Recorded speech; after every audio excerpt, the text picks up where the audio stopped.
Ladies and gentlemen, welcome back to another very special, as always, episode of the Hyperconscious Podcast. We hope you enjoyed our latest episode where we sat down and we talked about understanding the seasons of life and which one you are in. Today, for episode number 414, we are creeping up there. We are going to talk about changing your perception versus changing your behavior and why that is important to you. So this is one of my favorite topics. I talk about this all the time on the Mastermind Mondays that we do and also with my clients. First and foremost, fair warning. Fair warning. Kevin and I have been in the studio all day. What have we done, Kev? So I had a coaching call, and then from the coaching call, we got on a podcast. Alan and I were guests together. From that, we interviewed Prepo, who you guys are going to hear on Sunday. Yep. Fire episode about relationships. Then we jumped on a live summit where we spoke to some kids, and then we had our call with Dave Meltzer, and in between that, we were masterminding the whole time. My beautiful girlfriend packed us a nice little lunch, which we had. So we have been at it, like, pouring out since, realistically, I've been in the studio since 9, but, you know, I've been hammering since 5 a.m., and it's now 8:15 p.m., so it's been a long day. We might giggle. If we giggle along with us. This is going to be a fun episode, but it's going to be something that is super important and super valuable to you guys. Kevin gets really, really funny when we're cooked, and I have trouble not laughing hysterically. Also, shout out to Taryn. Thank you so much for packing us lunch for Marathon Thursday. Yes, appreciate you. Really appreciate you. The cookies were amazing. Just hammered a muffin. Oh, yeah, blueberry. Okay, so perception versus behavior. So when you have a pain in your life, all that is an emotional signal trying to tell you to change something. You can change either your perception or your behavior. The example that I usually use is, many of our listeners know I tried to quit drinking for a really long time. I often say how it took me 5 years to actually quit drinking because I just kept making the mistake and really getting back on the wagon. So for me, weddings were my kryptonite. I would go to a wedding, I'd feel socially anxious because it's a bunch of people in a room, all dressed up with small talk, not hyperconscious talk, and I was uncomfortable. Now, you can either wait and not drink and stay true to yourself, or you can go open bar, it's free, 1 drink turns to 2, 2 turns into 4, 4 turns into 8, and eventually there's an after party and there's an after party. And then the next day, I woke up super hungover, I was in Providence, and I told myself, I'm never drinking again. Here's the problem. A week goes by, I see all the photos posted on Facebook, now my association to the pain is gone, and now it's all the positive affirmations of the beautiful time I had with all these wonderful people from college. So then by the time the next wedding comes, I forgot about the pain and didn't change my behavior. Instead, my story I told myself was that it was worth it. And so I'm hoping that you out there listening or watching this on YouTube, there's probably something in your life you've been trying to change for a really long time. For me, it was drinking, okay? You have an association to the pain. There's a reason you want to change it, and it's most likely pain. You can either change your perception or you can change your behavior. Most people change their perception because that's the easier option. Yeah, it's far easier because it's almost instant. You can very easily change your perception versus your behavior. Like, your behavior is a commitment. It's going to be painful because that means you have to face the truth. You're going to be exposed to the truth a lot longer. Right. So what would be a good analogy? One of them is way easier, right? I can just tell myself a new story about drinking rather than actually having to spend the 5 years trying to change. Yeah. Imagine this. You open up a door, that room is on fire. In order to change your perception, you close the door and walk away. That room is not on fire anymore. You don't have to deal with it. Or you change your behavior of saying, like, oh, wow, I have to go into this room now and extinguish the fire. The analogy I like to use is COVID. Let's make sure I can get this right this time. This is the second time we shot this episode. Just so you know. Full disclosure. So when COVID happened, I changed my perception and said I am not going to be able to exercise to the capability I want to. I'm okay with that. Because the gym's closed. The gym is closed. I don't have access to heavy dumbbells and that stuff. And I don't, honestly, and this is just my take, I have no interest in going for runs. Like, that's just not my jam. Right. And your perception also was that it wouldn't be as long. I didn't expect it to to know it to be that long. To be that long, honestly. Yeah. And that's low awareness, which is also another point to add to this too. But I think a lot of people change their perception like that forever. Right. For me, I changed my perception. And I decided my behavior will change when the gyms open back up. The day the gym opened back up in Massachusetts, I was there. Yep. I was there at 5 a.m., ready to roll. I think I've taken 2, maybe 3 days off since. And I'm fully after it. I'm dieting. I'm losing weight. Cool. Right? But for me, I just changed my perception to get through COVID because I knew it wasn't for me. And everybody's saying like, well, Kev, you could buy some dumbbells, you could do at home workouts. I'm not interested in that. Yeah. Right. So for me, changing my perception was easier. And I think it actually served me. I think a lot of people, when they change their perception, it doesn't serve them. Well, what's interesting about this, you ever hear that? What is it? The Serenity prayer? God, please grant me the strength to accept the things I cannot change, and the wisdom to change, and the courage to change the things I can, and the wisdom to know the difference. Yes. So there's certain things out there, and I butchered that, by the way. I heard it in a 50 Cent song, actually. Oh, really? Yeah, seriously. Oh, hell yeah. Seriously. He says it at the beginning. Nice. So there's certain things out there that you cannot change. Like Kevin talks often about him being insecure, that he's short. I'll give you an example, just me being vulnerable. Enough about me, When I broke my nose way back in the day, I didn't like it. And I could either decide to go get some sort of surgery or accept the nose that I have. If it's something you can't change or decide not to, as long as you're choosing consciously, that's a good thing. Like you with the gym, I think as long as you're not kidding yourself and you chose consciously, then you're good. So if you're out there listening right now, there's something. Think of the thing you want to change. Let's do that right now too. What do you want to change besides whatever's on your face? I don't know, man. I think my face is bleeding. What do I want to change? Yeah. I want to be wealthy. Okay, I want to be very financially free. Okay, so let me reframe the question. We all have something that's causing us pain right now. What about your current financial situation is causing you pain? I can't provide for Taryn at the high level I want to. Okay. Now, this is an awesome exercise. I'm going to get Kevin to place his awareness on the pain of that. Okay, so I want you to focus on what would you like to give Taryn that you currently cannot because of your own financial lack of success? Freedom. Okay. So place your awareness on that. Does that feel good? It feels good knowing I can do it eventually. It doesn't feel good knowing it's not now. Right. Okay, so this is what most people do. Most people will avoid placing their awareness on the thing that's painful. That's like Kevin said about closing the door with the fire in it. The fire's still happening, but you close the door and pretend it's not there. So for example, whatever it is for you, place your awareness on something painful and watch it amplify. When you see someone complaining, some people complain just to vent and to complain, but some people complain, and Mark Cuban actually talks about this a lot, like some people complain to place their focus on the problem so that they amplify the pain so they actually change. And so whatever it is out there causing you pain, you can either change your behavior or your perception. Most people are subconsciously just continuously changing their perception. And I think that that's a huge mistake. Change your perception when it's necessary. Change your behavior when that's more appropriate. And so, for example, let's say you promise yourself today, I'm going to go to the gym tomorrow. Okay? And I'm going to go to the gym at 10 a.m. It's 9:30, and I'm 15 minutes from the gym, and I'm lacing on my shoes. All of a sudden, this new story starts coming of like, well, I kind of have all this work to do. Like, I don't really feel that good today. I'm a little lethargic.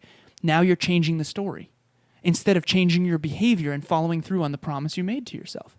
I feel like human beings do this all the time, and we are so full of excuses, and I'm guilty of it. Kevin's guilty of it. Try to get better. Practice. I want you to change your relationship to pain.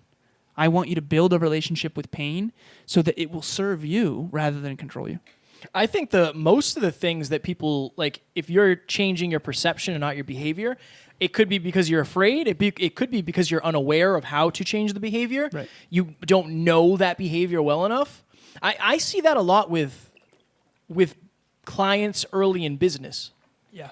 Because my question is always, will your current behaviors get you the goals that you want? And a lot of times the answer is no, but they've changed the perception or they're not aware enough to know that it won't. Right? So it's my job, and this is deeper. It's my job to change your perception, which then allows you to change your behavior. I'll change your perception for you, and then I'll help you change your behavior. Right. But the only reason I know that your perception is wrong is because mine was too at one point. Exactly. And now obviously my perception is still wrong about a lot of things. Right. Right? Because I haven't reached that level of awareness yet. But I think it's hard. Yeah. It's hard. Changing your behavior is hard, especially when you can just pretend it's not. You don't have to. Right. There's a lot of environmental factors. I sent a TED Talk to Emilia today about changing your behavior, and there were 6 different factors. You know how people have like a sober house, and people go there to get sober, and then when they go home, the environmental triggers that originally caused the addiction or were part of it are back, and they end up going back. Well, this TED Talk is about why that is. The sober house is designed to have an environment that sets you up for success. I'll give you an example. It removes behaviors. It removes the triggers and the rewards of the behaviors. And the ability, in a lot of cases, the ability to behave. Because there's no access to Right. the alcohol. You get kicked out. Exactly. And there's consequences too, and all that. So here's what's interesting. And in the TED Talk, they do a tug of war. They're all wearing T-shirts, and each of the 6 people has like, one of them is the culture, the sober house culture. One of them is triggers, right? And there's a tug of war, and what they do on stage is like, okay, come over to this side. Okay, come over to this side. Basically, they compare sober house to home environment, and they realize you're trying to use your willpower to fight against all these other externals and thinking that you can win that game when you really can't. So this is my example. Super simple, super tangible. Imagine you're doing a marathon in 3 months from right now. If you're doing a marathon, let's say Kevin and I, both doing a marathon 3 months from now. No. Okay, I know you're not, but imagine. I won't. Hypothetical. I wouldn't do it. Won't do it. I wouldn't do it. Okay. If I don't run today and I'm doing a marathon 3 months from now, I have more pain associated to not running than Kevin does if he chooses not to do it. So imagine he's not running a marathon. He's just trying to get in shape. Quote unquote, I want to be healthy. That's what most people say in the gym. Okay, I'm running a marathon in 3 months. I am going to be embarrassed around my friends and family if I don't run consistently and train for this marathon, whereas Kevin is not. So he's more likely to change his story to himself of, you know what, I don't really feel like running today. You know what, I'm lethargic. Whereas with me, I have more pain associated to not running than running. Kevin and I do this podcast. If we're not on point in our own personal development, we can't communicate effectively and congruently with all of you. Therefore, we will have more pain to being off point than someone who doesn't have that accountability. And so you have to kind of Miyagi yourself to have a relationship with pain. And this is why we talk about why power. When you think about Taryn and you being the financial bottleneck, that's far more leverage on yourself to get you to amplify the pain and change your behavior than if it was just for you. Well, the problem is most people, like you said, most people aren't willing to tap into that. I know. There's a reason I know exactly what triggers me in terms of like, I cry at the same things every time I give a speech. Like there's a reason I know what moves me, which is great, but excuse me, and I also know what brings me pain. The same thing that moves me forward is also my pain in a good way. Like I don't mean in a bad way. Like if I want to really get motivated, think of holding Taryn back. That does it. Like that'll do it. Think of holding Alan back, the team back. Right. Not inspiring more people. You know, think of it like that. I think you have to. My throat, man, from talking so much. Want some water? No, I have some, but my throat. I think my voice is going because I've been talking all day. Yeah. I think you have to understand that it's going to seem a little foreign at first. Right, especially if you've been subconsciously avoiding pain. Which you probably have, Yeah. because that's most people's... That's human nature. Yeah. It's human nature. Because the other thing, too, is like, you don't even know what's going to happen when you change your behavior. In a weird way. You know what you want to happen, Right. but you're probably going to fail along... You're going to fail along the way. And you also have to believe it's worth the pain. Yeah. One great example is a mutual friend of ours who we used to hang out with. He gained a lot of weight, and instead of buying new jeans, he bought new sweatpants because he knew if he bought jeans, he'd have to face the fact that his size changed. I know. But jeans are, I don't know, at small, medium, large, XL, whatever. If you don't like stepping on the scale, this is the same thing. Yeah, You're avoiding pain. Yeah. It's interesting because it's one of those things, it's very much this like self-ownership. Like it's not my job to say, hey, look, you know, you've really been changing your perception lately and you're not changing your behavior. But the thing is, that door that you closed with the flames behind it, that will burn the house down eventually. It's going to take longer and it's going to be more painful. Right. Right? That could manifest as anything. If that's a conversation, that instead of saying, okay, I should really bring this conversation up. And I'm guilty of this. I'm guilty of this for sure. We all are. I'm going to change my perception and say, I don't want to hurt Taryn. Right. Like, that'll hurt her. Well, that never gets solved. It's just like when I was being late when we got the studio Yeah. after quarantine, because during quarantine we did Zoom, and when we got the studio, I was failing forward a little bit of trying to figure out traffic and all that stuff. In my perception, it was a 30-minute drive, when in reality it's 38 plus traffic. So, and you didn't want to hurt my feelings. No, not a fan. Right. But yet that will fester if you don't communicate what's painful to you. Because it's either you give me the pain or you just hold on to it and shoulder it all yourself. I think, and it's interesting because when you got here, anytime you get here and you're late, I'm resentful. There's a little bit of resentment built up, and we're always off. I know. Always off. And Prepo And so it's was more talking about pain that today. too, because the listeners don't get as much value, and we sense that And too. then, So it's and then even more, I'm unresourceful. You're unresourceful. We're far more likely to change our perception than we Right. are to change our behavior in that moment. So it just keeps going and going and going and going. right. Instead, you had a tough conversation with me. We both did. Fortunately, I brought it up, and Yeah, I it said, makes "Is there things anything easier. I'm missing?" And I've been on time ever since, every single time except once, and I was only 2 minutes late that time. And even that was an hour early because of the new structure we put in place to the interview. And so, if you're out there right now, your relationship to pain is going to dictate so much of your life. Yeah. There's a difference between pain and suffering. Pain is feedback. Okay? If my right foot hurts, that is an emotional signal, a physical signal to my central nervous system that my foot is injured. So maybe don't change your behavior. Maybe don't run today on that ankle. Wait till it heals, right? If you're in pain in any area of your life, physically, mentally, emotionally, or spiritually, or financially, it is because there's something that needs to change. Suffering is the meaning you associate to the pain. In other words, there's a big difference between I did a math test and I got a 70, that's painful, let me change my behavior and study harder next time, versus I'm dumb. Suffering is when you say I'm dumb and you stay there, and then you live a life where you feel dumb. And so I think pain is a good thing, suffering's bad. And I guess the last question I'll ask is, Kevin, is can you give me one example where you changed your perception and it was a good thing? And then one example where you changed your behavior and it was a good thing, and then the opposite in both of those. Jesus, man. 4-part question. You got this. Yeah, I'm ready for it. Last thing to wrap up. Yeah. 2 minutes and 30 16-hour seconds. day. Yeah, sure. I'll hear about that. voice going. Something. What was the first one? Just give Okay. me one at a Yeah, time. one at a Straight time. up. One Okay. at a time. Number one. Yes. A time when you changed your perception and it was a good thing. Changed my perception. Changed my perception of anxiety. Anxiety is not anxiety. It is bottled up excitement. Cool. Okay. Now a time where you changed your behavior and that was appropriate. That was a good thing. Changed my behavior. Honestly, mobility for me. So I would kind of have the perception of like I'm just injury prone. I lift a lot of heavy weight. Like my shoulders have always given me problems. And then I started doing mobility consistently, and my shoulder felt and was way more flexible than it had ever been. I was stronger than I had ever been. My shoulder is actually bothering me now, and I've actually taken a step back in mobility. I wonder if that has anything to do with it. So yeah, mobility for sure. Fire. Okay. Now, where have you changed your perception when you should have changed your behavior? Oh man, where have I changed my perception? Where have I changed my behavior? Dude, honestly, man, I'm gonna be vulnerable here. We were talking about this earlier.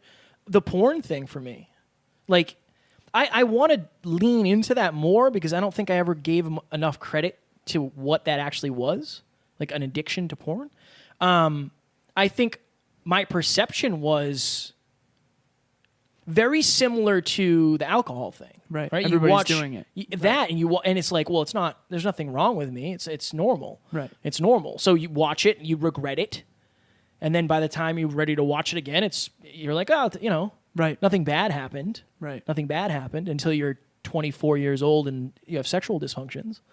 Right, like that. That's pretty bad. That's Right. pretty bad. Right. So it took that. And then you changed when you had the pain was well, great it, enough. It took that pain. I know. It took that pain, Yeah. and then it also took knowledge. It took the knowledge of me doing research of like what is actually happening here. Yeah. And sorry if this is TMI, but I wanted to use a real example of like, I changed my perception for a long time. Yeah.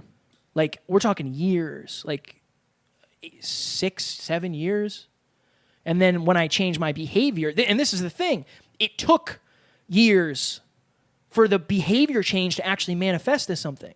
Right. It's like, just like if you quit smoking. If you smoke, you can change your perception and say, you know what, we're all going to die anyway. Oh my God, that's not a an big argument deal. people use all the time. Right? It makes no sense, by the Then way. something might happen. Your son or daughter might come up to you and say, hey, I really wish you'd quit smoking. Like, I want you to see my marriage. I want you to see me get married and meet your grandkids. Oh my God, wow. That really moved me. You change your behavior. I did that with my mom. She quit you? smoking. Yeah, I was 11. My mom quit too. Yeah.